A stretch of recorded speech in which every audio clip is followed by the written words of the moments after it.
स्वागत है आप सभी का हमारे प्यारे से यूट्यूब चैनल ज्ञान आरबीएल में। साथियों, जैसा कि आप लोग डिमांड कर रहे थे, sir UP police radio operator, head operator, assistant operator workshop के लिए कोई बैच लॉन्च करिए। तो आप सभी के भारी डिमांड पर साथियों ज्ञान आरबीएल पर समर्पण बैच को लॉन्च कर दिया गया है। अगर अभी तक आप लोग हमारे बैच से ज्वाइन नहीं हुए हैं तो तुरंत ज्वाइन हो सकते हैं मेरे भाई। ये इसमें आपको मिलता है संपूर्ण जीके जीएस की क्लासेस साथियों। संपूर्ण जीके जीएस प्लस साइंस आपको करवाई जाएगी और इसमें साथियों मैथ और रीजनिंग की क्लास सम्मिलित नहीं है। याद रखिएगा मेरे भाई, मैथ और रीजनिंग की क्लास सम्मिलित नहीं है। और इस बैच का जो फीस रखा गया है मात्र 249 रुपये रखा गया है साथियों। अगर आप लोग 15 अगस्त से पहले इस बैच को ले लेते हैं तो इसको मात्र आपको 249 रुपये देने पड़ेंगे और 15 अगस्त के बाद इस बैच का शुल्क 399 रुपये हो जाएगा साथियों। अगर आप हमारे बैच से ज्वाइन होना चाहते हैं तो ज्ञान आरबीएल ऐप को डाउनलोड कर सकते हैं मेरे भाई। साथियों, आज का जो हमारा टॉपिक है वैद्युत चुंबकीय प्रेरण के ऊपर है साथियों। वैद्युत चुंबकीय प्रेरण इस चैप्टर से रिलेटेड, इस टॉपिक से रिलेटेड एक वीडियो मैंने पहले ही बना दी थी। अगर अभी तक आप लोगों ने वो वीडियो नहीं देखा है तो उसका लिंक डिस्क्रिप्शन में दिया हुआ है, वहाँ से जाकर के आप उस वीडियोज को देख सकते हो साथियों। अगर आप हमारे व्हाट्सएप ग्रुप से ज्वाइन होना चाहते हैं तो उसका लिंक भी डिस्क्रिप्शन में दिया हुआ है, वहाँ से जाकर के आप हमारे व्हाट्सएप ग्रुप को ज्वाइन कर सकते हैं। और अगर वहाँ पर आपको इस क्लास की सारी पीडीएफ प्रोवाइड करवा दी जाएंगे साथियों। अब बात करते हैं साथियों आज के अपने प्यारे से टॉपिक वैद्युत चुंबकीय प्रेरण की। साथियों, ये जो वैद्युत चुंबकीय प्रेरण है इसकी खोज किसने की थी? तो माइकल फैराडे ने किया था। किसने किया था? माइकल फैराडे ने किया था। कब किया था इसकी खोज साथियों? तो 1831 ईस्वी में करा था। कब किया था? 1831 ईस्वी में वैद्युत चुंबकीय प्रेरण की खोज हुई थी साथियों। अब यहीं पर बात करते हैं फैराडे का वैद्युत चुंबकीय प्रेरण का नियम साथियों। फैराडे का वैद्युत चुंबकीय प्रेरण नियम होता क्या है? तो याद रखिएगा, वैद्युत चुंबकीय प्रेरण यानी फैराडे का जो वैद्युत चुंबकीय प्रेरण नियम है ये दो प्रकार के हैं साथियों। कौन कौन से? दो प्रकार के, जिसे हम लोग एक को कहते हैं प्रथम नियम, फैराडे का प्रथम नियम, और दूसरे नियम को फैराडे का द्वितीय नियम बोला जाता है साथियों।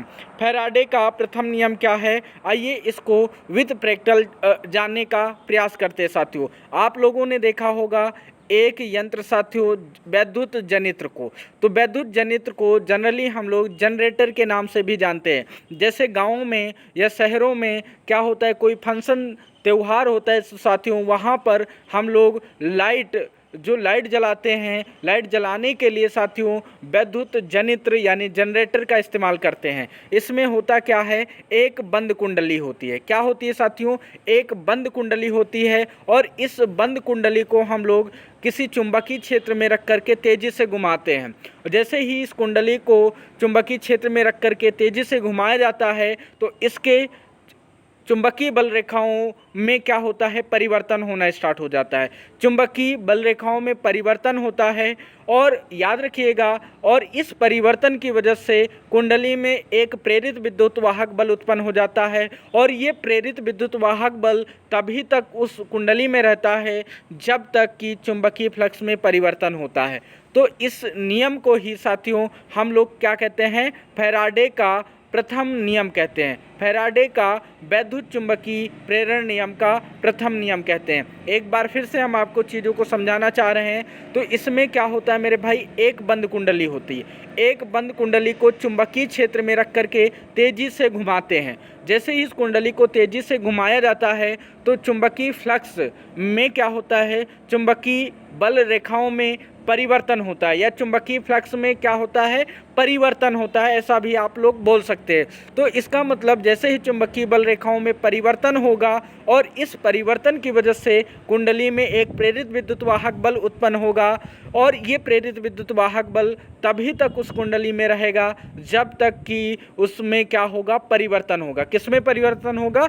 चुंबकीय बल रेखाओं में परिवर्तन होगा। तभी तक क्या होगा मेरे भाई, प्रेरित विद्युत वाहक बल भी रहेगी। तो साथियों यहाँ पर चीज़ों को मैंने लिख दिया है, आइए इसको पढ़ कर के भी आपको बताने का प्रयास करते हैं। जब किसी बंद कुंडली में से होकर जाने वाली चुंबकीय बल रेखाओं में परिवर्तन होता है तो उस कुंडली में प्रेरित विद्युत वाहक बल पैदा हो जाता है। प्रेरित विद्युत वाहक बल केवल तभी तक कार्य करता है जब तक कि चुंबकीय फ्लक्स में परिवर्तन होता रहता है, जैसा कि अभी हमने आपको बताने का प्रयास किया था। तो साथियों आप लोगों ने पहला नियम अच्छे से जान लिया है, पढ़ लिया है। अब बात करते हैं फैराडे के द्वितीय नियम की। फैराडे के द्वितीय नियम क्या है मेरे भाई, इसको भी पढ़ने का प्रयास करते हैं। तो कुंडली में उत्पन्न प्रेरित विद्युत वाहक बल, याद रखिएगा, कुंडली में उत्पन्न प्रेरित विद्युत वाहक बल का परिमाण चुंबकीय फ्लक्स के परिवर्तन दर के अनुक्रमानुपाती होता है। इसको थोड़ा सा इजी वे में अगर बात करें साथियों, तो इसका मतलब जो आपका क्या उत्पन्न हुआ था, विद्युत वाहक बल उत्पन्न हुआ था। विद्युत वाहक बल जो होता है चुंबकीय फ्लक्स के ऋणात्मक दर के अनुक्रमानुपाती होता है। इसको हम लोग कहीं ना कहीं शॉर्ट में जान सकते हैं साथियों, याद रखिएगा। एक बार फिर से हम आपको बताते हैं, जैसे पहले नियम में हम लोगों ने पढ़ा था, जब किसी बंद कुंडली को चुंबकीय क्षेत्र में रख करके तेजी से घुमाया जाता है तो उसमें एक प्रेरित विद्युत वाहक बल उत्पन्न हो जाता है। ये चीज़ हम लोगों ने जान ली थी। और ये प्रेरित विद्युत वाहक बल तभी तक होता है उस कुंडली में जब तक कि उसमें परिवर्तन होता रहता है। यानी इसका मतलब द्वितीय नियम ये कहता है साथियों कि जो प्रेरित विद्युत वाहक बल है, जो कुंडली में प्रेरित विद्युत वाहक बल है, ये द्वितीय नियम है साथियों फैराडे का। यानी जो प्रेरित विद्युत वाहक बल है वो चुंबकीय फ्लक्स के ऋणात्मक दर के अनुक्रमानुपाती होता है। तो ये चीज़ को हम लोग क्या कहते हैं, फैराडे का द्वितीय नियम कहते हैं। इसको भी आप लोगों को याद रखना है मेरे भाई। तो यहाँ पर आप देख सकते हैं ई को क्या बोलेंगे, जो स्मॉल ई है इसे विद्युत वाहक बल कहेंगे। और D phi upon D T क्या है, आपका चुंबकीय फ्लक्स में दर है, चुंबकीय फ्लक्स में परिवर्तन की दर है साथियों, आप लोगों को याद रखना। अब यहीं पर साथियों कुछ आपके लिए इम्पोर्टेंट क्वेश्चन हैं। वैद्युत चुंबकीय प्रेरण पर आधारित युक्ति की बात करें तो आपका डायनमो हो जाता है, वैद्युत मोटर हो जाता है। तो अब यहीं पर आपसे ये पूछा जाता है डायनमो जो होता है किस ऊर्जा को किस ऊर्जा में परिवर्तित करता है। तो ये जो डायनमो है ना साथी, ये आपका कहीं ना कहीं यांत्रिक ऊर्जा को वैद्युत ऊर्जा में बदलने का काम करता है। और विद्युत मोटर मेरे भाई, विद्युत मोटर क्या करता है, यांत्रिक ऊर्जा को वैद्युत ऊर्जा में बदलता है मेरे भाई। तो ये चीज़ भी आप लोगों को कहीं ना कहीं याद रखना है। डायनमो एवं वैद्युत मोटर क्या किस पर आधारित है, तो वैद्युत चुंबकीय प्रेरण पर आधारित है। और ये क्वेश्चन साथियों UPRO ARO 2017 के पेपर में पूछा गया है। तो आप लोगों को इस बात को भी ध्यान रखना है मेरे भाई। अब बात करते हैं मेरे भाई स्वप्रेरण की। स्वप्रेरण को साथियों हम लोग कहते हैं सेल्फ इंडक्शन। किस नाम से जानते हैं, सेल्फ इंडक्शन के नाम से जानते हैं। तो साथियों जैसा कि नाम से ही आप लोगों को वाकिफ हो रहा है, स्वप्रेरण यानी स्वयं से प्रेरित होकर के जो धारा उत्पन्न होती है उसी को हम लोग स्वप्रेरण कहते हैं। हालांकि ये तो कहने की बात है, आइए इसको कहीं ना कहीं साइंस के पॉइंट ऑफ व्यू से पढ़ने का प्रयास करते हैं। ये अब स्वप्रेरण होता क्या है, याद रखिएगा, विद्युत चुंबकीय प्रेरण की इस घटना को जिसमें किसी कुंडली में प्रवाहित धारा को परिवर्तित करने से स्वयं उसी कुंडली में प्रेरित धारा उत्पन्न होती है, जिसे हम लोग क्या कहते हैं, स्वप्रेरण कहलाती है। जो क्या कहलाती है, स्वप्रेरण कहलाती है। आइए इसको हम लोग जानने का प्रयास करते हैं। ध्यान दीजिएगा, इसने क्या कहा था, वैद्युत चुंबकीय प्रेरण की इस घटना को जिसमें किसी कुंडली में धारा प्रवाहित करते हैं, यानी क्या प्रवाहित करते हैं, प्रवाहित धारा को परिवर्तित कर दें तो स्वयं उसी कुंडली में प्रेरित धारा उत्पन्न होती है, जिसे हम लोग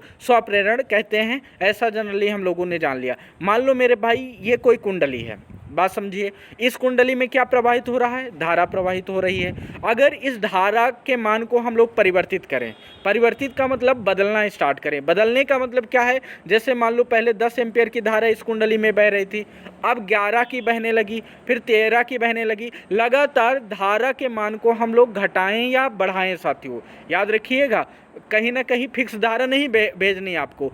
या तो धारा इस कुंडली में बढ़ कर के जानी चाहिए या घट कर के जानी चाहिए। अगर ऐसा हो रहा है ना, तो कुंडली में इस जो हम ये धारा में परिवर्तन कर रहे हैं ना, और इसी परिवर्तन की वजह से कुंडली में एक और धारा उत्पन्न हो जाती है। क्या हो जाती है? एक और धारा उत्पन्न हो जाती है, जिसे हम लोग क्या कहते हैं? स्वप्रेरण कहते हैं। क्या कहते हैं मेरे भाई? स्वप्रेरण कहते हैं। आई होप कि अब आपको चीज़ें एकदम बिल्कुल क्लियर हो गई होंगी।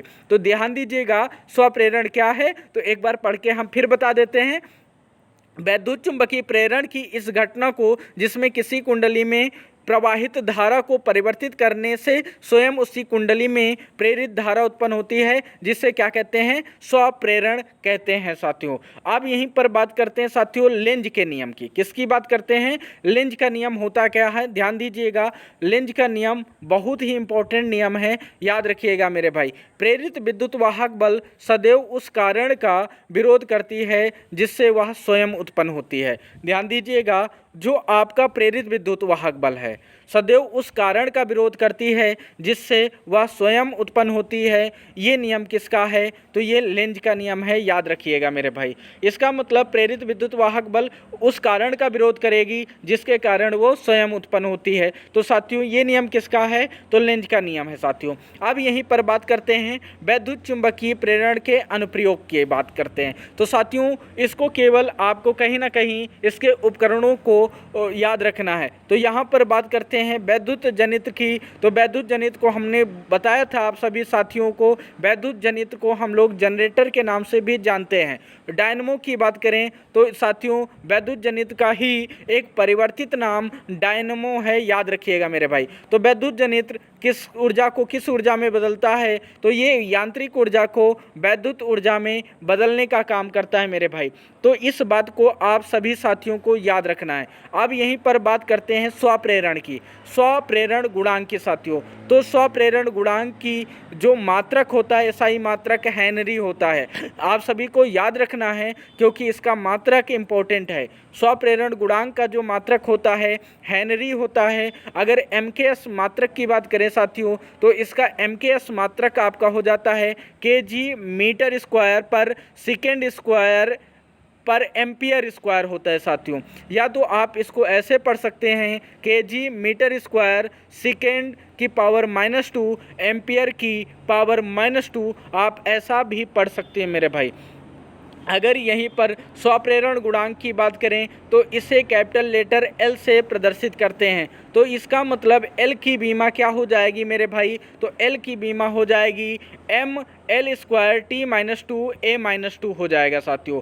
तो इसका मतलब स्वप्रेरण गुणांक की जो बीमी सूत्र हो जाएगा, तो इसका बीमी सूत्र क्या होगा?